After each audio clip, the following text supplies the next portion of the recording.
Hey guys, welcome back to Rossoneri TV. I'm Gio and I'm here for a new live stream to discuss about the latest AC Milan news and rumors currently going on.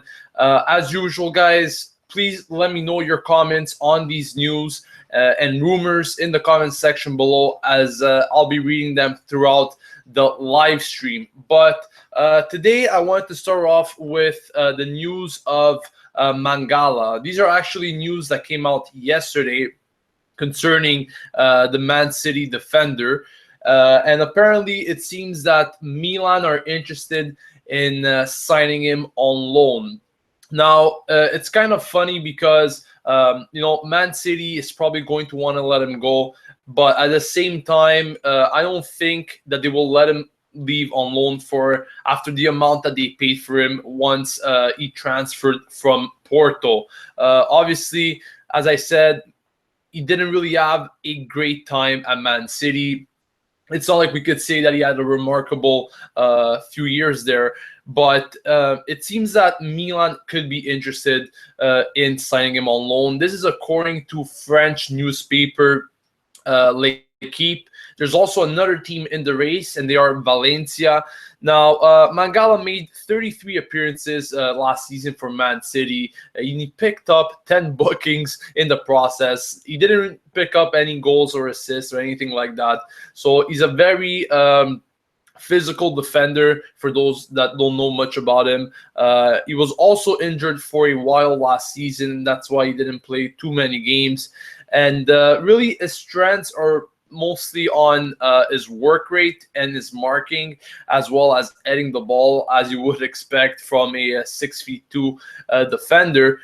But on the other hand, his weaknesses are pretty much in the decision making, and that is something that once I read kind of threw me off, because we already have plenty of defenders that are not really capable of making proper decisions, and we need someone that is capable of making these decisions. So I was kind of iffy about this player once I read that. And speaking of defenders, I mean, we definitely need someone in the center back role. I think Manggala could be a good addition overall. I think could definitely be an upgrade over certain players that we already have, maybe over Zapata or, of course, Vergara. Let's not get there yet. But I think it could be a definite upgrade over one or two of these players. But once again, I'm kind of confused on how we could actually go after this player. I'm personally I don't think that Man City will let him go, let him leave on loan. Maybe if they try to convince them with that loan and obligation to buy in the long run or next year, maybe they could let him leave. But one thing is for sure, Milan will need another center back at all costs. And I believe that they will be signing another center back, because we clearly saw over the course of this preseason that we are not okay in the defensive department, that we're still making lots of mistakes, costly mistakes that we simply cannot make in the season, in the games that count. Now, there's also been another report from French newspaper L'Equipe, this time regarding Adrian Silva. He's a midfielder that currently plays for Sporting, and they reported that Milan is apparently one of the teams that is interested in this player. Now, there's also other teams that are interested in Adrian Silva. These teams are Everton and Tottenham, and apparently Everton has already made a 15 million offer for the player. Of course, Sporting still haven't given them an answer, but you can already see the will that Everton has in order to sign this player. And we only have 15 million euros to play around with in this transfer window, and they will most likely go towards Bentancur, in which I will be speaking about in just a few moments. But maybe if for some reason that deal falls apart, then maybe those 15 million could also be pushed towards Adrian Silva in order to contend with the other teams that are currently interested with him as well. Now, this past season, he scored 9 goals and added 7 assists in all competitions for Sporting, and he was also part of the Portuguese national team that won Euro 2016. So definitely a player that I think is on the rise. Well, I'm not quite sure how well he can do in the Serie A, but let me know in the comments section if you guys would be interested in seeing such a player at Milan. Let's speak about Bentancur now, because as you may know, in these past few days, there's been lots of reports saying that Bentancur to Milan was very close, that it should be done within a matter of hours. But until this date, it is still not official. Milan and Boca Juniors are still negotiating for the player. Now, these are the latest updates concerning Bentancur. Apparently, Milan has reached personal terms with him regarding the wages and the length of the contract. He's expected to earn 1.5 million euros for a duration of 5 years. Now, what remains to be concluded, as I said before, is the deal with Boca Juniors. The next 48 hours, so the next 2 days, will be very important to find out what the future holds for Bentancur. Now, apparently, Boca want to reflect on this particular sale for a few days before they make their final decision. I have to recall that the president of Boca Juniors said that it's very hard to refuse an offer that is more than 10 million, and that was the offer that Milan had made for Bentancur originally of 15 million euros. So in my opinion, I think that Boca Juniors will finally give in and let him leave to Milan. If you're not aware of the situation, Juventus are also part of this deal, because when they sold Tevez, he was an option. If Juventus wanted to go after him and buy him, they could potentially buy him if they were willing to pay the required transfer fee that Boca Juniors was requesting.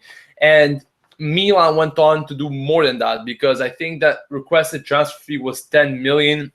Milan offered 15, and Juventus simply don't want to match it up. So at the moment, it seems that Juventus are not interested, particularly in bringing him in at Turin. But however, there's also reports that I've read that there's an hypothesis that they might sign him to loan him out to Pescara. Maybe bring him in, kind of see how he does in Italy, and possibly recall him back when he has matured a bit in the league. Overall, see how he does in terms of performances. Now, what matters for Milan more particularly is that they close the deal as soon as possible. It seems that Milan don't want to wait too long in order to close this deal, because of course the season is starting, the end of the mercato is approaching, and simply they don't want to wait. They don't want to be kept on hold from these teams. Now, as I said before with Adrian Silva, there are other options in which Milan could potentially splash that cash on these players if they don't come to an agreement with Boca Juniors regarding Bentancur. So we're still remaining to be seen here.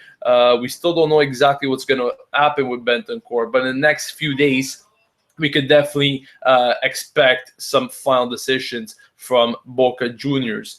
Now, I wanted to speak about our goalkeepers a bit, about Gabriel and Diego Lopez, because it is still unsure. It's uncertain what their future will hold. Now, Crotone are the latest team to have shown interest in Gabriel. However, Milan still hasn't made a real decision on what to do with the goalkeepers, because they're still trying to find out what's going to happen with Diego Lopez at the very moment. Now, Diego Lopez, of course, he was shown interest, first of all, earlier in the summer by Chelsea, and he was supposed to go there. But after that, there were talks that cooled down, and there was also talks that he could possibly move to Spain. Before the Trofeo team, Celta Vigo was supposed to talk to Milan concerning Diego Lopez, but we still don't have any developments on that story. So we still have to wait and see what will happen with Diego Lopez. Now, Torino were also very interested in Gabriel, but it seems like the situation with the goalkeepers is currently on standby. I think one of them will definitely leave. I don't think both will remain at Milan for the simple decision that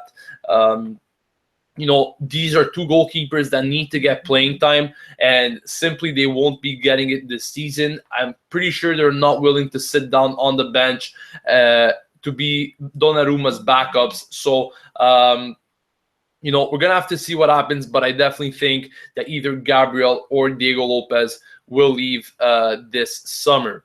Finally, I wanted to speak about Matri before getting into your comments and questions regarding the latest news. Matri, I've been mentioning for the past few days that there's been a couple of teams that are currently interested in the player, in the striker. Now, Sassuolo are heavily interested in signing Matri, and there should be a new meeting soon, maybe later tonight or tomorrow. And there's also the interest of Bologna and Villarreal, the two teams that are also very interested in the striker. And apparently, from what I read a few days ago, Bologna had set up this kind of deal in which he would play 1 year with Bologna and the next 2 years with the Montreal Impact in the MLS. And look at me. I'm so lucky to get to see most probably Matri in Montreal, right? But, I was obviously talking about his wife, Federica Nagy. That is the real deal if she does arrive. But anyways, Matri, once again, he's a player that has to leave at all costs. He's not going to get any playing time in Milan this season. There's obviously better talent. More players are currently ahead of him in terms of ranking when Montella has to choose his lineups. So he's definitely not going to get much playing time. Matri has to leave at all costs, and I'm pretty sure that he will leave either to Sassuolo or Bologna. I don't think that a move to Villarreal would be very wise for the player. So let's get into your comments and questions. I'll be reading them for the next 5 to 10 minutes, guys. Make sure to comment on what I just said on these news. Also, if maybe you have questions regarding other reports that I currently didn't talk about, maybe you haven't come across them, you want to inform me, let me know about these reports, and I'll be glad to read them. So let's get started with your comments, guys. First of all, starting off with Joe Sardina. How you doing, Joe? Bentancur says, I've not done my homework on this guy. What position? Is this a potential start type or more of a bench guy? Please expand on this. Thanks, Gio. Pretty much Bentancur, he's a midfielder, and more specifically is a midfielder that could play on any side. And that is what's important here, because he could play in the midfield, in the center, he could play on the sides, and that is great to see for a midfielder because, one, you need a player to fulfill either side of the midfield. You can recall on these guys, and they could just place themselves on these wings or in the middle, whatever you need them pretty much, and get the job done. He's still very young. I believe he's 19 years old. So, it's still going to be a bit hard to see how he could come in and implement himself in the Serie A. It's definitely going to take time, but I'm pretty sure that, he could get the job done. From what I've seen, he's a very skillful player. He's very fast, especially on the wings. So we're going to have to see what happens if he does actually arrive.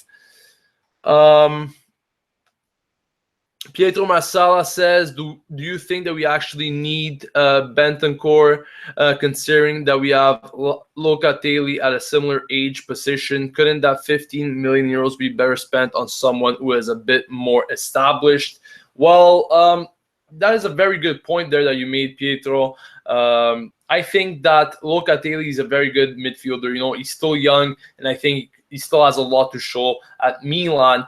But I think that Milan want to focus on getting these young talents. I know Locatelli is young, like you said, but Bentancur is a talent that's coming from South America. I think that Milan has done some scouting there because, as you've seen, we signed Vanjoni, Gustavo Gomez, and now most possibly Bentancur. So I think that if he arrives, he could do very well. The 15 million euros, the thing is that the midfield is the priority over everything else. And that is why it seems that Milan want to focus those 15 million euros on a midfielder. So we'll see what happens, because that is exactly the type of price that they have. They don't have anything else.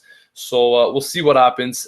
And just referring to Joe's question of how much money we actually have at our disposal at the moment, like I mentioned to Pietro, it's 15 million euros for the summer and most possibly 100 million for the winter. So most of the major signings will be made in the winter. We won't be making any major signings in terms of big names in this summer transfer window. At least that's what I think. Maybe we could get them on loan. That is another thing. But in terms of actually paying up for a player, you can't really do that much with 15 million euros. Any word on Cuadrado?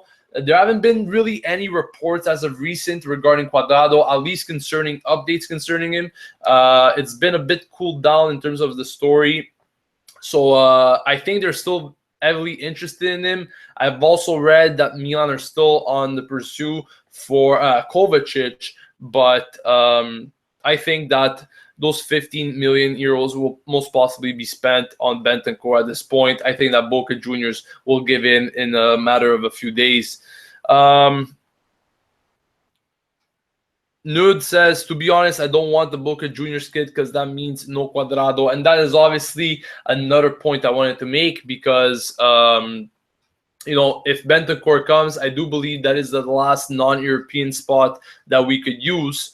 And that means that Cuadrado will not be possible to arrive at Milan. Now, at the same time, someone asked me a question the other time. What happens if Baca leaves?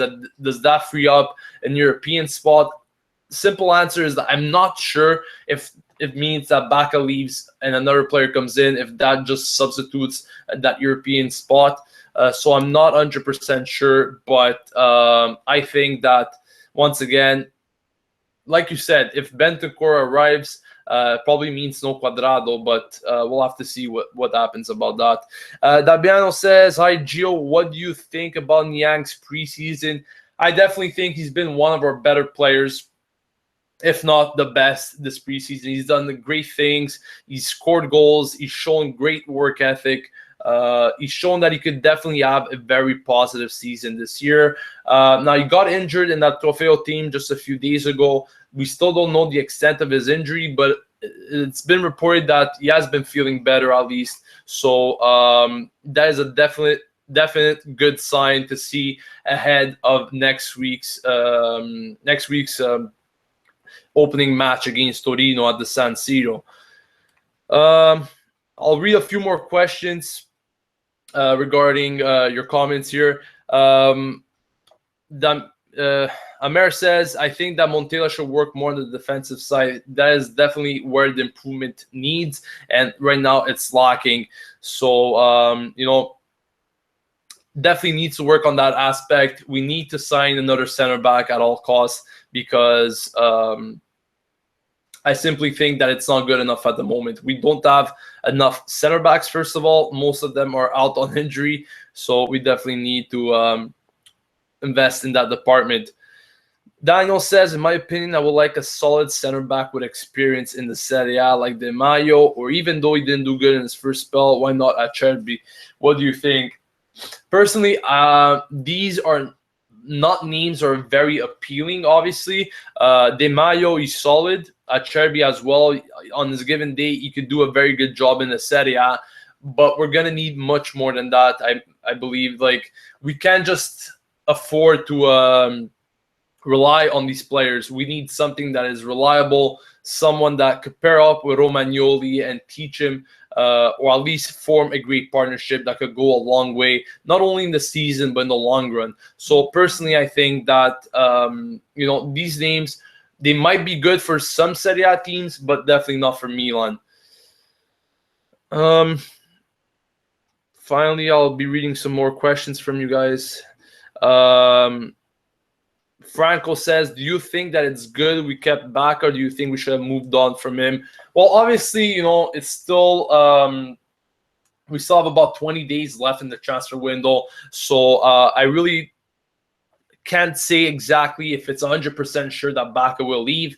Reports have said that there's better possibilities now that Bacca will remain due to his refusal of West Ham. But until the end, we just don't know what's going to happen. Personally, I think that we weren't really linked with any striker that is better than Bacca. So in my opinion, I think Bacca, if he remains, it will be beneficial to Milan. I think that he could do still very well, and with a better team all around, I think that Bacca could definitely hit at least 20 goals this season, especially if the investments come in the winter time and they get the players that they need for that midfield. I think he could be served even better and score a lot more goals. Finally, I'll be reading one last comment. Manal says Manggala is a beast. He makes some mistakes, but he's still a top-class defender. He will be a great partner for Romagnoli. Like I said, he has some good strengths regarding his characteristics. He's a player that, he works hard. His heading is good. And we need someone that has a good physical presence. Don't get me wrong. But from what I read, his decision-making is not the best. But maybe Romagnoli could compensate for that. If they could be a good pairing, then I'm all for it. But once again, I'm kind of uncertain on how we would approach this particular deal. Will we be going for the loan with obligation to buy? Because simply we cannot pay for him at the moment. So I'm not quite sure what's going to happen with that, but we're still going to have to see. One last question. SHN says, are the rumors of Luis Adriano to Porto true? How much would Milan get?